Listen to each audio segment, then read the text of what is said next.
what we're talking about today is nervous system regulation, part two. So we started that last week, and I'll do a quick recap, and then we're going to talk about part two today.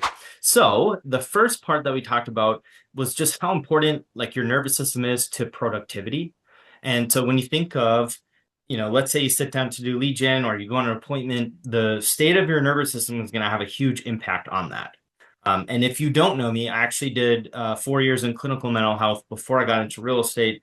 And then I've been in real estate for 14, 15 years now and done 10,000 one-on-one calls with agents, a lot of them with ADHD. And I'm telling you, the nervous system is where it's at. And if you're struggling to do certain tasks and not other ones, you might need to rev your nervous system up. You might need to rev it down, but beating yourself up, criticizing yourself, or just not doing anything that you really have to do, isn't always the best option, right? And so we talked about that and how important it is to regulate. And that could be before, it could be the transition period to do the thing, it could be during the thing, it could be that you're making calls or you're doing something that gives you anxiety, and your ability to self-soothe and calm that down is going to help you keep going instead of hitting capacity, hitting overwhelm, and having to move to something else. And so we don't talk about the nervous system a lot in the entrepreneurial world, I've found.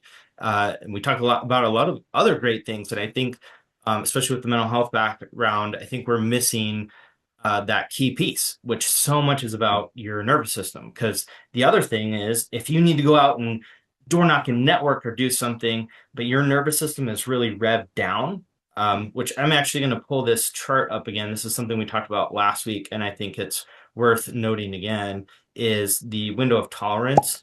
And just if you weren't on last week, or as a refresher, right, hyperarousal, this is a window of tolerance, and this can show kind of the varying states of the nervous system. And this is a well-known like theory in the psych world. But the window of tolerance, this is where we're regulated. This is our optimal state. This is where, as ADHD entrepreneurs, real estate agents, we're going to do our best work is when we're regulated, right? And we can make better decisions. We're not in our head. We're not spiraling. We're not just like unable to do anything or stuck or paralyzed or overstimulated. This is like the ideal range, right? And then we have the hyperarousal up here. This is when our nervous system is too revved up. Could be like you're breathing really heavy, you just can't calm down, you can't slow down, you might be a little bit of panic attacks, maybe a little bit shaky, or just like distressed, overreactive, impulsive. And then we have on the opposite side, which we talk about a lot less, as our hypoarousal, right? Where your nervous system is like down, down, down,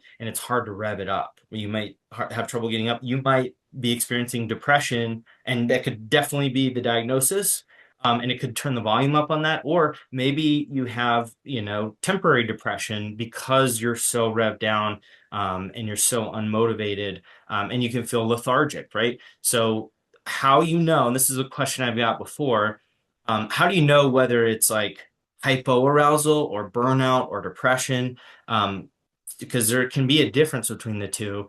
If you're someone that like, if you have a lot going on, and that's when you do better, you're happier when there's a lot going on. When there's not a lot going on, you might struggle. You might lean more and run here, because we can kind of run a lot. Like you might naturally tend over here, or you might naturally like just kind of have a lower reactive nervous system, or just like mine is hypoarousal. Ever since I was a kid, I talked about that I would just lay on the couch and I could never do chores. And it's like I'd push myself and I'd force myself. And it was just like there was sand like in like in my arms, like I couldn't get up. But then when it was time for soccer practice, which was my special interest, boom, I could run for hours. And like my mom knew I wasn't just giving excuses. There was something going on. And so I just have a more, I mean, I can get panic attacks. I have in the past, but not lately. But I run a little bit more here. So you might run a little bit more overactive. You might run a little bit underactive. But the cool thing is that you can shift that, right? You can do things. So back to how this might be burnout, depression, or just understimulated, which could be all three, is if you get going, once you get going, you're totally good, right? Once you get to the office and there's buzzing or you have something pending, now you're good.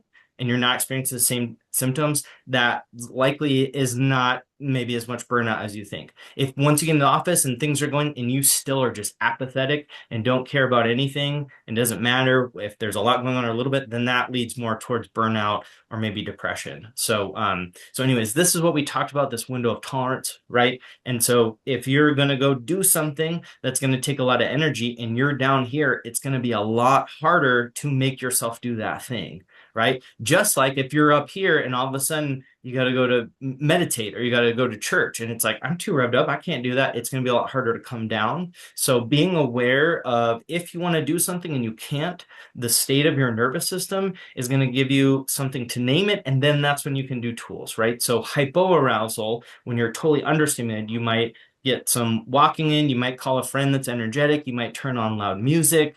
Um, Physical activity is really helpful with this. Make a to-do list of all the things. So then you see that there's a lot going on that might excite you. But we want to bring the nervous system up. Could be walking or running in place. It could be turning on music and dancing. It could be all kinds of, but we want to just bring it up, right? And then if you're in hyperarousal, you're chronically overstimulated, and sometimes people think it's anxiety, but it's like overstimulation, right? And it could be both, but you might want to turn the lights off. You might want to get a cozy blanket. You might want to do some what we call floor time for neurodivergent people, right? Where you lay on the floor, and something about that can be really grounding. You might grab a pet, like something. We want to bring it down. Drink hot tea, turn the lights down, put in headphones to calm the stimulus from the noise down. But we want to like bring you down, right? And then you're going to be able to go to that meditation or that yoga class, or church or whatever, instead of just this like going from this state to this completely different state, which again, we can have trouble with transitions. Remember that. So if that's the other thing I want to say about this too, as I was thinking about this week, is remember with neurodivergence, transitioning from vacation to work, work to vacation, the end of the workday to family time, doing social stuff to doing admin work or introverted, right? And then we can get in this rhythm, and then we hyper focus and we don't want to get out of it because we'll never be able to get back to it, right? That can happen too. So just remember, transitions can be a little bit more difficult for us. And so remember that when you're expecting yourself to all of a sudden be super people-y, if you haven't given yourself a transition in between, that's going to make it harder, and if you're like really revved up, like too much, and you're overstimulated, and it's time to just completely wind down, shut the computer, and it's like my head is spinning. You want a transition plan, right? Like make a list of the things for the next day and circle the most important and look at your calendar and kind of just transition in and out. That's going to be your best friend. So this was one thing I talked about that I felt like was really important. And then the other graph I want to show you is a recap, because I hear about these all the time and it's sometimes still not enough, is this Maslow's hierarchy of needs. So that's the other thing, right? If your nervous system is not regulated and you don't feel safe, right? It's going to be harder to reach self-actualization or be creative. And this is the theory, Maslow's hierarchy of needs, another theory in psych, that if you don't have air, food, water, shelter, clothing, you're probably not worried about how many friends you have, unless they have air, food, water, shelter, clothing. If you don't feel secure financially and you're super stressed, you may not go do something creative and kind of let go and just, be as present in the moment because we're stressed, right? So when your nervous system is dysregulated, self-actualization or building a business is going to be harder. Not that you can't do it. It's just going to be so much easier to come back and get some stability or kind of regulate yourself before doing that thing. And it's going to be easier to do. So those were like some of the core things, the graphics I just felt like were really important to bring that back up, and give names to it, right? Okay, so what we're going to talk about today, that was a little bit of recap of last week. So this is part two. What I want to talk about is some things that we can do besides just like in our mind to regulate, because that can be, I mean, does anybody ruminate? Anybody have lots of thoughts, right? Sometimes you get really in your head. Oh my goodness. Have you ever had this? I'm sure I'm not the only one, where it's like you could be so sure of a story about something or someone or a relationship or a job, or friendship or anything, and you're so sure of that story in your head about that, and you're ready to take action, and you're like, and then you like get back in the environment, and then you realize like it's not that serious, or maybe that's not the right action, or you didn't have the whole, you were so sure before. And then so it's sometimes we can be very all or nothing. And especially when we're in a dysregulated state. So that's a trauma response, is to go into like black or white, all or nothing thinking. And then also it's more common with neurodivergence to think in categories. And so you might have an opinion on or view on something in your life or a person that you're totally sure on. And then when you get regulated and you feel better, now it's not as extreme. Now you don't need to cut that friend off, or now you don't need to like quit that job or have a big conversation. It might be something little, or maybe you still do. But when you're regulated, you're less likely to go in this rigid all or nothing thinking.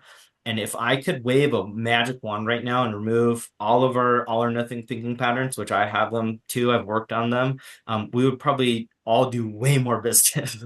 And what I mean by that tell me if you relate to this. Have you ever thought of like, okay, I have this plan for lead gen, or this schedule I'm going to do. I'm going to start it Monday. And it's like all planned out. Like it's super, like it's a lot, right? Maybe you have like every 30 minutes, every hour, and it's like the perfect plan, or maybe it's a full day. And you get to Monday and it's like, oh my gosh, it's so overwhelming, and you don't do any of it. Have you ever done that with a workout, a schedule, time blocking, lead gen, anything, right? Um, but why wouldn't we say, oh, this is a lot. Let me do 2 hours of lead gen, or let me do a power hour, you know? And that's good enough for today. Right? Or let me do a power hour and 1 hour of lead follow-up, and I'll just do that. Or a gym workout. Anybody have that where you have this, I'm going to lose X amount of weight, I'm going to gain X amount of muscle, and I'm going to do a food plan, and I'm prepping, and I've got the containers off of Amazon that are coming, and I've got creatine and supplements, and I've got this whole program I'm going to do, right? And you do it for 2 weeks, and then it's like, maybe you get sick one day or you don't feel well, and it's just like done, right? Instead of, I'm going to get 30 minutes of movement in per day. I'm going to start with that, and then I'm going to work up, or I'm going to do this, right? So what I'm saying is like, I don't have the perfect script. I don't have the perfect operations manual. I don't have the right website, so I can't do it. I don't know if this is the right email, the touch plan. Should I call this client or this? Maybe I should call all of them or not do it at all. I need to do a client event. I'm going to do this huge client event and it's going to sponsor it, or that's too much. I'm not going to do it, right? So this all or nothing thinking can really paralyze us at a high level in our business. And a lot of us don't realize that when we're regulated, we're more likely to get out of that all or nothing, because all or nothing thinking is safe or not safe, safe or not safe. And it's great at that, right? Especially if you grew up with trauma, yours is going to probably be turned up more. If you're on the spectrum, you're more likely to have all or nothing. And that can really affect our nervous system, and vice versa. And so it was really helpful. It's like, yeah, is this environment safe or not safe? Is this a safe person or not? Should I do this or not? Like, we need it. It's the survival brain. And now it's kind of teaching our nervous system that to soften and to let that go and to look for the gray, because maybe you do a touch plan and instead of 36 touches something gets a year, maybe it's 12, but now you have one and you didn't have one, or maybe it is a power hour every day for lead gen and that's all you time block, but you do it. So long story short, the more you dig into the impact of the nervous system on the business, the more it's just like, this could be the root of where a lot of us are feeling stuck, instead of let me get more discipline. I need to suck it up. It's like regulate, and it's easier. So that's why I want to talk about the body now a little bit more for this one, because sometimes we can get it in our head, right? We have 10 times the amount of thoughts, and especially if we're doing the all or nothing thinking, and we're already in that, sometimes it's hard to regulate ourselves just through thought, especially if we're in the all or nothing thinking. And sometimes you can't think your way out of being dysregulated. You can't think your way out of it. Sometimes your body needs to feel safe or calm or relaxed, or revved up, and then the brain follows. And so, we know what are the core things that are good, right? Sleep. Like, what are the healthy habits that we all know about? There's sleep. What else? Diet. Yep. Sleep, diet, exercise. Yep. Working out, right? Hug a loved one, get some time in the sun, limit your time on screens, take, supplements if you need it, whatever, right? We know kind of those basic. Brain fog is also a trait of ADHD. Like those main things that we always hear, they're that for a reason, even though we hear them and sometimes they get boring. That really is. So if you have sleep, you're going to be more regulated. I was just talking with a client before this call, a one-on-one coaching client, which I am taking some new clients if you're interested, so reach out to me. But we were talking about that, and when you have a lack of sleep, how he doesn't really get tired, his thoughts go wonky. And I don't know if anybody else experiences that. So instead of just feeling exhausted, sometimes the thoughts get kind of disordered, or it's more all or nothing, or it's kind of harder to stay regulated and not be anxious. And so sleep can really get you in your head, a lack of sleep. But yeah, hydrated, protein, all that stuff, we know that. One of those things also, with your body being regulated, is going to be movement. So 15 to 20, they've shown, has had a big impact on that. And it's not just blood flow. Movement is huge for us because and I met with a doctor about this, it directly stimulates the prefrontal cortex, which is responsible for emotion regulation, right? Which is part of regulating our nervous system, is what's happening there, and our executive function and our choice. And so movement for some people is like medicine. For anyone on here who's worked out one day versus not another day, what effect does that have on you if you get some kind of movement? And it could be lifting weights, it could be walking, it could be dancing, it could be cleaning. Like, how does that affect you to do, 15 to 30 minutes of movement in a day versus when you didn't? What impact does that have? Morning walk sets me up for the day when I can't get going. That's a great one too. So if you're understimulated, going to the gym, doing some big workout, the transition from that could be really big, but just having your shoes by the door and stepping outside and going for a walk can be that little baby step before the gym. That can be great too, or just start your day, or you just do a walk. That's awesome. Yeah, it really is this huge, because so much of what we can feel is like neurochemical. And when we do work out, it also helps regulate the chemicals. I think I did a call on that. It was wild how much it affected. So if you do feel burned out, if you do feel depressed, if you are just understimulated, and you can add 15 minutes of a walk and that's it, and you're not doing that, like, non-negotiable, I would say, that will just change everything. If you're not doing that and you can add that in, that will change everything. It'll start your day. It's going to get you off your phone if you can in the morning. It's just amazing. Or it could be a great transition to going to the gym if you're doing that as well. So movement is really helpful. Whatever that looks like for you, that's going to be really, really big. The other thing that's kind of interesting is our breath. So our breath can change our brain, and kind of, if we're breathing really heavy or really quickly, it can almost tell our nervous system that we're not safe. And that's why taking deep breaths can calm us down. And so if you are overstimulated, taking some deep breaths can be a very simple, free way to kind of regulate, that's not just trying to think your way out of it, right? And that's what I'm sharing this, like, yeah, things that will help you not have to just rely on thinking. Like, what are some things you can do and get out of your head? Because that can be helpful too. Protein and ADHD, I want to throw that out there. 20 to 40 grams within the first hour of waking up, somewhere around there, can be really good, because they're finding more studies about our blood sugar levels. And it's not all. It is a lot of people on the spectrum, and then a lot of people with ADHD, but our blood sugar sometimes can have heavier crashes and can cause dysregulation. If your blood sugar is low, you can be dysregulated. So having a higher protein, I mean, that's kind of across the board. Everybody agrees. If you're looking for a diet for ADHD, high protein is going to be your best friend. It really will. And even more so, like right when you wake up, if you can, whether it's a protein shake, protein bar, if you don't want to cook eggs or bacon or whatever you eat, or tofu, that can be really, really helpful. And then another thing that I want you to think about is your environment. Your environment is going to regulate you. So what are you looking at? Do you have like special interests around that make you happy? Do you have clutter everywhere that's like actually really like grating on you, but it's kind of blends into the wall? You ever had that? There was like stuff on the floor and you get so used to it, it doesn't really exist anymore. It kind of, like, if there's, and somebody's like, hey, do you have a paperclip? And it's like, oh yeah, it's behind the desk over here, by this leg of the desk. Like, there's some of us that our brain works like that. And so being intentional about what is the room that you're in, what is around you. So 25 to 40 grams of protein within the first hour after waking. I think there's probably some flex with that. I have to read a couple more studies, but within an hour of waking is going to bring your your blood sugar is going to help that instead of having to crash is what I read about. Yeah, so environment, right? Do you have natural light coming in? Are you comfortable? If you're in a chair and clothes that are not comfortable with bright lights, you're going to be using part of your brain to regulate yourself with that, and your nervous system. And so like you don't have to suck it up. Like pay attention. If it's your workspace, make sure you're comfortable. Make sure you like it. Make sure some people have what's called anybody heard of dopamine core before? Like instead of minimalism, it's like dopamine core.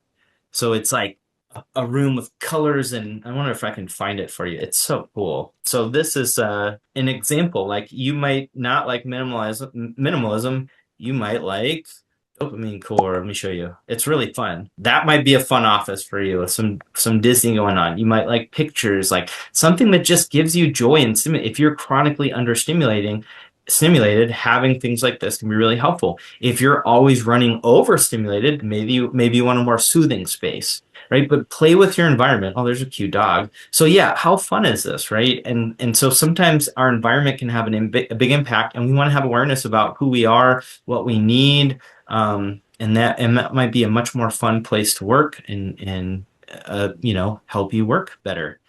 So yeah, that's dopamine core if you ever want to look that up. So yeah, your environment can impact you. Also, we touched on this a tiny bit last time, but we do what's called co-regulating nervous systems. This is a biological thing that we do if somebody is like on edge and looking for a bear back in the day, and we come in, our nervous system is going to regulate. We're going to be hypervigilant as well to protect from the bear, even if we don't know that there's a bear, right? We can kind of pick up on that. Same thing if you just crazy traffic and it was super stressful and and it was just really like put you in a bad place. And then you get home and you have a friend or a partner or a kid who's like very calm or reading a book, and you just go sit down, it helps you regulate. So understand your environment. And if you have maybe somebody that you live with that's really dysregulated a lot, then you might want to look at things to be really clear on how to regulate yourself or take breaks or have certain boundaries, because we can't control their nervous system all the time if they run a little bit wired. But it's good for us to be aware of that. We want to be aware of that. So yeah, co-regulating with other people is really helpful as well. I want to talk about protecting your dopamine. So tell me if you've experienced anybody, you wake up and you know you probably shouldn't get on your phone, but you start doom scrolling. Have you ever done this? And then all of a sudden it's like 10 or 11 or 9 or way later than you want to be, but you just kind of lost all motivation. Has anybody done that? I'm sure I'm not the only one. It's actually they're looking more, and I don't want to quote it because I want to be really sure. But they're also looking at like how it can dump a lot of our dopamine that we were going to use throughout the day all at once. I'm still learning about it, so don't quote me on that because I like to look at multiple studies. But I'm looking more and more because I experienced that too. You give me a screen or some kind of dopamine, and the brain's like, because it's not just with ADHD, it's not just we don't produce dopamine.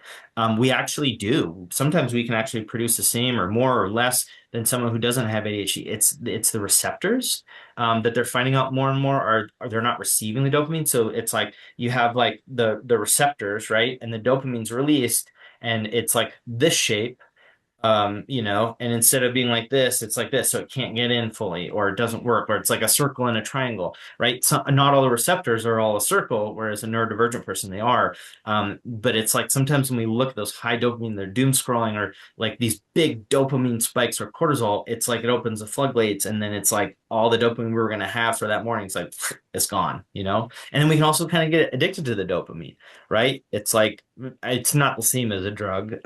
But if you were to take a drug and you got hooked on it, and then all of a sudden there was another drug that was more potent, and you try that, it's like, whoa. I haven't done drugs, but I've learned about them and I've worked with substances.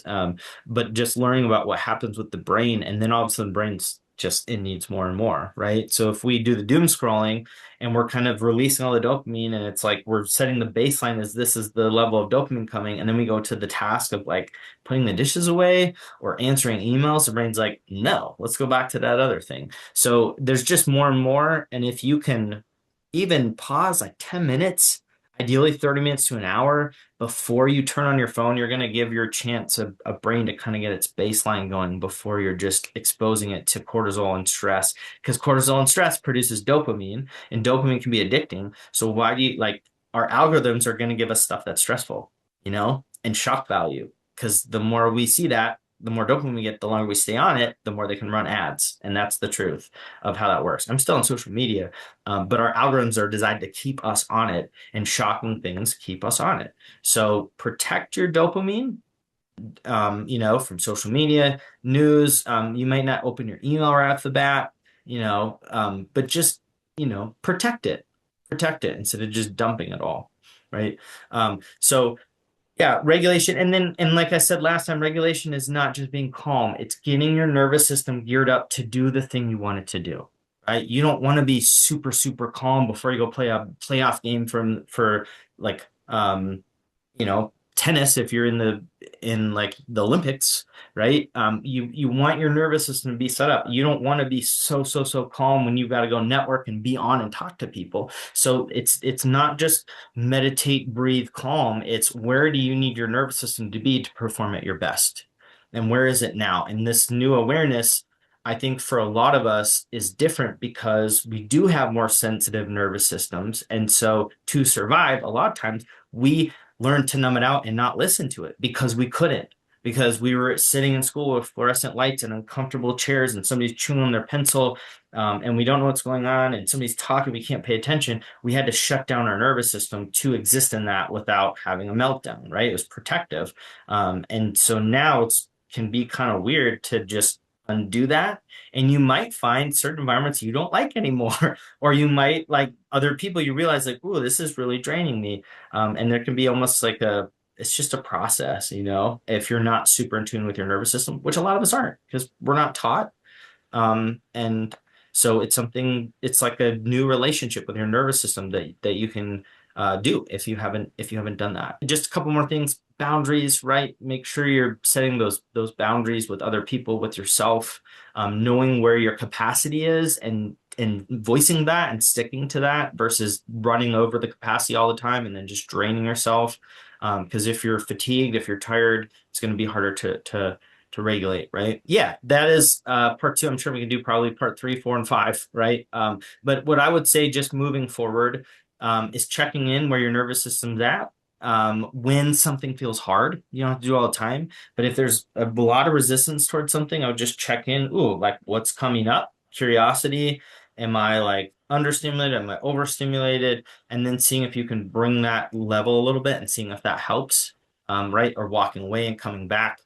So I would just subtly integrate it and start paying attention, and then how to make yourself more comfortable in your workspace. If you're not already, what's going to make you excited to sit there? Because if you have sensory stuff, which a lot of us do, or just more sensitive nervous systems, and you're not comfortable, that might be why you're not doing some of your work. And I don't mean go buy a $500 chair. Like maybe you turn the big light off and get a lamp, do what you can with what you have and just make it a little bit more comfortable. Light a candle so the smell is more appeasing. Like whatever you can do is going to help you. So yeah. So this was nervous system regulation part two. Thank you for joining us. And if you're just on here, I put in there, we have a group membership program with a 7-day trial, and we have an app. So it's ADHDagents.com, and we're doing the mid-year review for business planning, the ADHD friendly with a whole catalog that does it for you. So anyways, thank you so much for being here. Have a wonderful day. Thank you to, just letting this be my job. That's amazing. So we'll talk to you next time, and reach out if you need anything.